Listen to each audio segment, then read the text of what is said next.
Good morning mga kaibigan.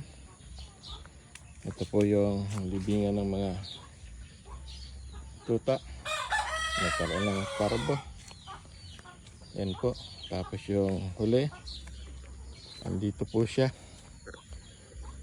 Libingan natin si Bibi for the last time. Goodbye, thank you. Ay, hindi ka na. Kala ko magso-survive ka, lakas pa naman mong kumain. Ay, bye-bye.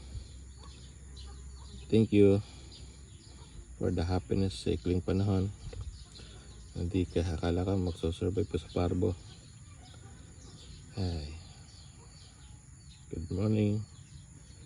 Bye-bye sa lahat. Just to inform you, wala na kaming alaga. Ayan na po siya na maalam na.